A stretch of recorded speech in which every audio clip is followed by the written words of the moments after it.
आयला ह्या वयात दादानी साहेबाला नको होतं सोकायला. मला काय माहिती पुढे काय होणार आहे. म्हणलं साहेब आपला शब्द आहे, आपण शब्दाचा लय पक्का आहे. आता वाटतंय की आता केले ते 2004ला केलं असतं तर लय बरं झालं असतं. 2014ला थोडस आमचं पृथ्वीराज बाबाचा काही जमेना की आमचा भाजपला बाहेरनं पाठिंबा दिला की नाही. आम्ही तिथे गेलो, म्हणले हे कसं काय झालं. ही म्हणली आपली स्ट्रॅटेजी आहे. कायमचा भाजपने आमचा पाठिंबा गृहीत धरू नये. आमचा पाठिंबा आता संपलेला आहे. जो परकीय मुद्दा काढला त्याला सोडून पुन्हा म्हणले आता काँग्रेस बरोबर जायचं. स्वर्गीय विलासराव देशमुख मला म्हणले की अजित कोण आता तुमचा मुख्यमंत्री होणार. साहेब म्हणले शिवसेना तर मला अजिबात चालत नाही. लय जातीवादी पक्ष म्हणले, शिवसेना मला चालतच नाही. की दादा आम्ही इकडे जरी आलेलो असलो तर गुप्त मतदानात तुम्ही म्हणाल तो विधानसभेचा अध्यक्ष होईल, तुम्ही काय काळजी करू नका. म्हणलं तुमच्या जीवावरच मी आहे, काय काळजी करत नाही. मुंबईला आम्ही आलो, म्हणले आता त्यांचं सोडायचंय आपल्याला, शिवसेना काँग्रेस राष्ट्रवादीचं सरकार करायचं. अहो म्हणलं आपण तिथे इतके दिवस घालवले, आपली स्ट्रॅटेजी आहे. मी काय सांगतो, सगळे मला काही माझ्या भागात प्रचार चाललाय, अजितनं असं नको होतं करायला, अजितनं असं नको होतं करायला. अरे आता मीच म्हातारा व्हायची आलो, मी किती थांबू मला तर काही कळना. काही जण म्हणतात आयला ह्या वयात दादानी साहेबाला नको होतं सोडायला. अशी चर्चा पारावर बसतात. मित्रांनो मी साहेबांना कधी सोडलं नाही. मी 84ला सुरुवात केली, अप्पासू काका हे बघत होते, आणि मी 87ला राजकारणामध्ये, आता रामभाऊ बलवण पण वारले, परंतु त्याच्याच वस्तीवर आम्ही बसलो होतो. तिथं म्हटलं की चला तरुणांना एकत्र येऊन बारामतीमध्ये कामाला सुरुवात करायची, आणि खरेदी विक्री संघात बसायला लागलो. तेव्हापासून 87 पासून 2000 आता 23 पर्यंत साहेब म्हणतील ती पूर्व दिशा. तुम्हाला संसर्कांनो माहिती नाही, परंतु एकदा फार पूर्वी आम्ही लहान असताना मला आजी आजोबांनी सांगितलेलं होतं आपलं सगळं कुटुंब शेतकरी कामगार पक्षाचं होतं. स्वर्गीय वसंतदादा पवार हे आमचे सगळ्यात थोरले काका बाय इलेक्शनला उभे होते. त्यावेळेस पवार साहेब विद्यार्थी होते कॉलेजमध्ये. साहेबांनी त्या दिवशी त्यांना विरोध केला. अख्खं कुटुंब पवारांचं आमच्या दादांच्या बरोबर होतं, पण पवार साहेबांनी त्यावेळेस विरोधी काम केलं. हे सुरुवात आहे, हे काही नवी सुरुवात नाहीये. आणि त्याच्यानंतर मग राजकीय समीकरणं बदलली. दुर्दैवाने दादांचं दुःखद निधन झालं आणि पवार साहेब 67ला उभे राहिले. परंतु 67ला पवार साहेबांनी संधी हे चव्हाण साहेबांनी दिली.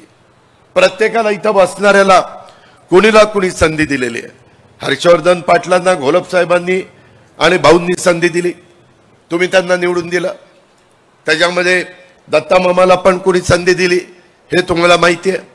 मलाही साहेबांनी संधी दिली, साहेबांनाही चव्हाण साहेबांनी संधी दिली. 72ला नंतर पुन्हा पवार साहेब राज्यमंत्री झाले, 75ला मंत्री झाले, 78ला वसंतदादांच्या बद्दल आता संजय भैया बोलले. एक शेतकऱ्यांचा लोकप्रिय नेता, सरकार चालू होतं म्हणजे कारभार करत होतो. त्याच्यामध्ये वसंतदादांचं सरकार पाडलं 78लाच, आणि पुलोदला घेऊन म्हणजे जनता पक्षाला घेऊन सरकार बनवलं. त्यावेळेस पवार साहेबांनी चव्हाण साहेबांचं ऐकलं नाही. ज्यांनी संधी दिली त्यांचं ऐकलं नाही. 78 सालीच 80 साली निवडणुका झाल्या, इंदिराजींनी बरखास्त केलं. त्याच्यानंतर 80ला दादांचंच मंत्रिमंडळ आलं. त्याच्यानंतर मला वाटतं अंतुले साहेबांचं आलं. त्याच्यानंतर 85ला पुन्हा सरकार आलं नाही, पुन्हा त्या ठिकाणी पराभूत झालं. परत मग 86 डिसेंबरला आपल्याला सांगितलं की आता आपण समाजवादी काँग्रेस आय मध्ये विलीन करायची. औरंगाबाद आत्ताचं संभाजीनगरला तो कार्यक्रम झाला. तो झाल्यानंतर त्यांना कदाचित राजूजींनी सांगितलं असेल मी काही दिवसांनी मुख्यमंत्री करेल. 88ला जुलैमध्ये मुख्यमंत्री झाले. 90 पर्यंत होते, 90ला निवडणुका झाल्या, परत मुख्यमंत्री झाले. 91ला तुम्ही मला खासदार निवडून दिलं. मला पी.व्ही. नरसिंहरावांनी सांगितलं विश्वासदर्शक ठराव झाल्यावर राजीनामा द्यायचा. म्हणलं राजीनामा काही विचार नाही, का द्यायचा, कसा द्यायचा, काही नाही. राजीनामा देऊन टाकला. पुन्हा मी इकडे आमदार म्हणून झालो, ते तिकडे खासदार म्हणून गेले. त्याच्यानंतरच्या काळामध्ये अनेकदा म्हणजे कृषी मंत्री होते, त्याच्यानंतर 95 पुन्हा बॉम्बस्फोट झाला, पुन्हा राज्यामध्ये आले, 95ला पुन्हा सरकार गेलं, विरोधी पक्ष नेता भुजबळ साहेबांना केलं आणि साहेब दिल्लीला गेले. सगळी प्रचाराची यंत्रणा आपण बघत होतो, कुठं अडचण येऊन देत नव्हतो. सगळ्या जिल्हा परिषद, जिल्हा बँक, जिल्हा दूध संघ, सगळ्या संस्था कशा साहेबांच्या बरोबर राहतील, सगळे कारखाने साहेबांच्या बरोबर कसे राहतील, अपवाद नीरा भीमा आणि इंदापूर कारखाना, हा प्रयत्न आपण सगळ्यांनी केला. परंतु मित्रांनो, त्याच्यानंतरच्या काळामध्ये काही गोष्टी बदलल्या आणि त्याच्यातून साधारण 99ला एक असा मुद्दा काढला की सोनिया गांधी परदेशी आहे. ते जरी राजीव गांधींच्या पत्नी असल्या तर परदेशी आहे. एवढ्या मोठ्या 125 कोटी तेव्हा जनता होती, त्याच्यात आपल्या देशातला जन्माला आलेली व्यक्ती पंतप्रधान नसावी असं कसं चालेल? संगमा तारिक अनवर पवार साहेबांनी निर्णय घेतला, त्यांना पक्षातनं काढलं. 10 जून 1999ला स्थापना झाली राष्ट्रवादीची. पद्मसिंह पाटील, विजयसिंह मोहिते पाटील, छगन भुजबळ, मधुकर पिचड आणि प्रफुल्ल पटेल सगळ्यांनी साथ दिली, आपण साथ दिली.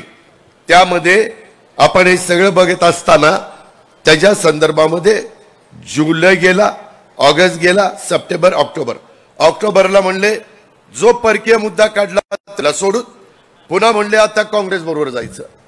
आम्ही बोलू पण शकायचो नाही, कारण ते दैवत होते, वडला समान होते. ते म्हणतील ते पूर्व दिशा. इतक्यादा मी ऐकत आलोय की माझे काळ्याचे पांढरे झालेत. आता काळं दिसते, ती कलप लावलाय म्हणून काळं दिसतंय, पण खरं ते पांढरं आहे. या पद्धतीचं सगळं घडत होतं. मी साथ देत होतो, माझे सहकारी साथ देत होते. आपले भुजबळ साहेब, हसन मुश्रीफ, धनंजय मुंडे, सुनील तटकरे, प्रफुल्ल पटेल सगळे आम्ही साथ देत होतो, कुठेही अंतर ठेवलं नाही. आणि हे सगळं होत असताना त्या संदर्भामध्ये आपल्याला मी सांगू इच्छितो की त्याच्यानंतरच्या काळामध्ये माझ्या माहितीप्रमाणे 99ला सरकार बनवलं, 2004ला पुन्हा सरकार बनवलं. तेव्हा तर हर्षवर्धन पाटील साहेब, तुम्हाला आठवत असेल, राष्ट्रवादीचे जास्त आमदार निवडून आले होते. स्वर्गीय विलासराव देशमुख मला म्हणले की अजित, कोण आता तुमचा मुख्यमंत्री होणार? भुजबळ साहेब होणार की RR पाटील होणार की तुम्ही होणार? मला मॅडमनी सांगितलं आपल्याला कुठलाही राईट राहिला नाही, मुख्यमंत्री हा राष्ट्रवादीचा होईल, उपमुख्यमंत्री आपला कोण करायचं ते आपण. स्वतः विलासरावजींनी स्वर्गीय त्यांनी मला सांगितलं. परंतु आम्हाला नंतर सांगितलं आपण मुख्यमंत्रीपद सोडून दिलं. 4 मंत्रिपद आणि 4 खाती जास्त घेतली, आपल्याला मुख्यमंत्रीपद नको. कठीण झालं, पण काय आता आदेश तेही आम्ही ऐकलं, कधी त्या बाबतीमध्ये हुक केलं नाही. आता वाटतंय की आता केलं ते 2004ला केलं असतं तर लय बरं झालं असतं, पण आता काय करता, मागचं काढून काय उपयोग नाही. ते 2004ला पुन्हा विलासराव झाले, 2009ला पुन्हा अशोकराव झाले, 2014ला थोडंसं आमचं पृथ्वीराज बाबाचं काही जमेना आणि त्याच्यामुळे काँग्रेस वेगळी लढली, राष्ट्रवादी वेगळी लढली, भाजप वेगळी लढली, शिवसेना वेगळी लढली. प्रत्येकाला आपला आपला आवाक्य किती आहे ते लक्षात आलं. आणि त्याच्यानंतर मला वाटतं देवेंद्र फडणवीस मुख्यमंत्री झाले 14ला. मी तर मुंबईला पोचायच्या आत टीव्हीला बातमी झळकली की प्रफुल्ल पटेल साहेबांनी बाहेर येऊन सिल्वर ओकला सांगितलं की आमचा भाजपला बाहेरनं पाठिंबा दिला की नाही, भाजपला बाहेरनं पाठिंबा. आम्ही तिथे गेलो, म्हणले हे कसं काय झालं? ही म्हणली आपली स्ट्रॅटेजी आहे. अतिशय आयला म्हणलं ह्यांनी केलं की स्ट्रॅटेजी, मी केलं की गद्दारी, मी केलं की वाटोळ. त्याच्यामध्ये स्ट्रॅटेजी आहे म्हणल्यावर मी गप्प बसलो, कारण आपण रिस्पेक्ट देत होतो, आम्ही ऐकतच होतो, आपणही ऐकत होता. आणि त्याच्यानंतर आम्हाला सांगितलं सगळ्यांनी शपथविधीला जावा. वानखेडे स्टेडियम साहेबच प्रमुख होते, स्टेडियम शपथविधीला दिलं. मोदी साहेब आले होते, सगळ्यात शपथविधी झाला. आणि मग आम्हाला सांगितलं की आता तुम्ही असं करा, काही एक महिन्याने आपल्याला त्या सरकारमध्ये जायचंय. आणि त्याच्यावर देवेंद्रांनी विस्तार वाढ केला नाही. परंतु एक आमची रॅडिसनला अलिबागला मीटिंग झाली आणि त्या मीटिंगमध्ये आम्हाला सांगण्यात आलं की कायमचा भाजपने आमचा पाठिंबा गृहीत धरू नये. आमचा पाठिंबा आता संपलेला आहे. लगेच संध्याकाळी मातोश्रीला मीटिंग झाली आणि मातोश्री शिवसेना सरकारमध्ये गेली आणि पूर्ण बहुमत झालं. आणि 2014 ते 2019 कसा कारभार झाला ते तुम्हाला माहिती आहे. तरी नंतर 2017ला सुनील तटकरे प्रांताध्यक्ष, मी गेलोच नाही, म्हणलं नकोच आपल्याला जायला. त्याच्यामध्ये आम्हाला सांगितलं तुम्ही चौघं बसा, जयंत पाटील, अजित पवार, दिलीप वळसे पाटील आणि एक कोणतरी होतं. आणि पलीकडे चर्चा करायला देवेंद्रजी, सुधीर मुनगंटीवार, विनोद तावडे आणि चंद्रकांत दादा पाटील. वर्षावर मीटिंग, कुठले पालकमंत्री कुणाला, कुठलं मंत्रिपद कुणाला, कुठली खाती कुणाला, सगळं आता ठरलं. दिल्लीत गेल्यावर अमितभाई म्हणाले मी माझा मित्रपक्ष शिवसेनेला सोडणार नाही, तुम्ही या सरकारमध्ये तिघांचं सरकार करू. साहेब म्हणले शिवसेना तर मला अजिबात चालत नाही, लय जातीवादी पक्ष म्हणले, शिवसेना मला चालतच नाही.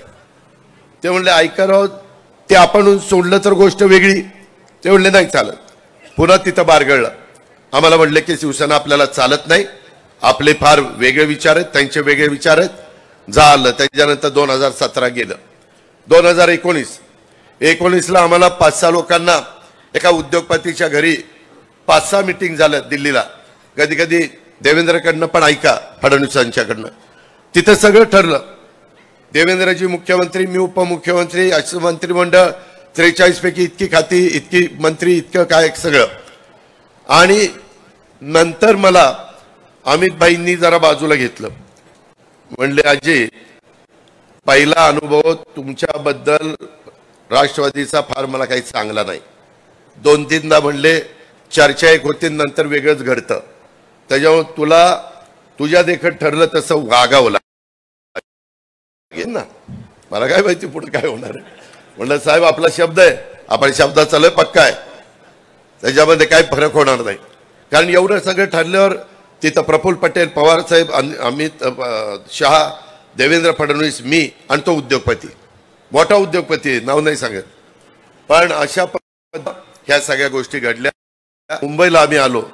म्हणले आता त्यांचं सोडायचंय, आपल्याला शिवसेना, काँग्रेस, राष्ट्रवादीचं सरकार करायचं. अहो म्हणलं आपण तिथे इतके दिवस घालवले, आपली स्ट्रॅटेजी आहे.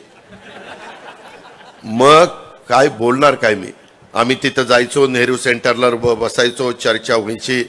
त्याच्यात एक दिवस काय झालं, रात्री 8 वाजता खरगे साहेबांचं खटका उडाला. खरगे साहेब काहीतरी बोलले, साहेब इतके चिडले की ते त्या ठिकाणी बाहेर गेले. आणि बाहेर गेल्यावर त्यांनी मला सांगितलं की अजित, आता प्रफुल्ल पटेलला मला बोलवलं आणि म्हणले अजित इकडे ये. त्याच्यामध्ये तू आणि प्रफुल्ल पटेलला सगळ्या गोष्टी माहिती आहेत. हे काही विधानसभा अध्यक्षाच्या बद्दल डिस्प्यूट झाला. काँग्रेस म्हणत होते आम्हाला पाहिजे, कारण विरोधी तुम्ही उपमुख्यमंत्रीपद घेताय, मुख्यमंत्रीपद उद्धवजी घेतायत, आम्हाला एकतरी महत्वाचं पद पाहिजे. आमची पण संख्या 44 आहे, तुमची 54 आहे, त्यांची 56 आहे. आणि तिथं थोडंसं खटकाखटकी उडाली. आणि मला सांगितलं आता काय तुम्हाला करायचं ते करा, हे काय आपल्या बरोबर राहत नाही असं मला दिसतंय. मी म्हणलं चला आता जाऊया वर्षावर. मी आपलं वर्षावर गेलो. प्रफुल्लबाईंना म्हणलं आता ठरल्याप्रमाणे जाऊन करतो. तेवढ्यात जयंत पाटील बाहेर आले. म्हणले दादा कुठे चाललं. म्हणले चाललो वर्षावर, आता ते मागं असं असं ठरलेलं आहे. ते म्हणले जावा चर्चा करा, पण दाराला फट ठेवा. म्हणले दार एकदम पॅक करू नका, फट ठेवा. बरं म्हणलं फट ठेवतो. गेलो आणि तिथनं मग दिल्लीला फोन झाले. राष्ट्रपती राजवट त्यांना आणायला लावली होती. सणसरकरांनो, राष्ट्रपती राजवट केंद्रीय मंत्रिमंडळाची बैठक झाल्याशिवाय येत नाही. आणि मग बैठकीमध्ये शिफारस राष्ट्रपतींना केली जाते. राष्ट्रपती राज्यपालाला कळवतात आणि राष्ट्रपती राजवट येते. राष्ट्रपती राजवट होती. मी कधी तुमच्याशी खोटं बोलणार नाही. मी काय सांगतो, सगळे मला काही माझ्या भागात प्रचार चाललाय, अजितनं असं नको होतं करायला, अजितनं असं नको होतं करायला. अरे आता मीच म्हातारा व्हायची आलो, मी किती थांबू, मला तर काही कळना, मला काही कळतच नाही. आणि मग त्याच्यामध्ये मी शेवटी ते सरकार पहाटे म्हणतात ही लोक मीडिया, पण सकाळी 8 वाजता शपथविधी घेतला होता. सगळं झाल्यावर पुन्हा काय सूत्र फिरली, पुन्हा माझ्याबरोबरच्या आमदारांना सगळ्यांना एकत्र केलं आमदार मला फोन करायचे आणि सांगायचे की त्याच्यात कोण कोण आमदार होते, आता मी नावं सांगत नाही, की दादा आम्ही इकडे जरी आलेलो असलो तर गुप्त मतदानात तुम्ही म्हणाल तो विधानसभेचा अध्यक्ष होईल, तुम्ही काय काळजी करू नका. म्हणलं तुमच्या जीवावरच मी आहे, काय काळजी करत नाही. पण तेव्हा सुप्रीम कोर्टात हे गेले काँग्रेस आणि त्यांनी गुप्त मतदान बंद करून उघड मतदानाचा निर्णय घेतला आणि त्यामुळं आम्हाला ते सरकार सोडावं लागलं. आणि नंतर पण मग मला सगळ्या आमदारांचा रेटा होता की दादाशिवाय पक्ष आणि आमदार सांभाळले जाणार नाहीत, म्हणजे आमदारांची कामं होणार नाही. पुन्हा मला उपमुख्यमंत्री केलं. नंतरही मला विरोधी पक्षनेते व्हायचं नव्हतं. मी जयंत पाटलांना करा म्हणून म्हणत होतो, पण सगळ्या आमदारांनी सांगितलं नाही आम्हाला दादाच पाहिजे.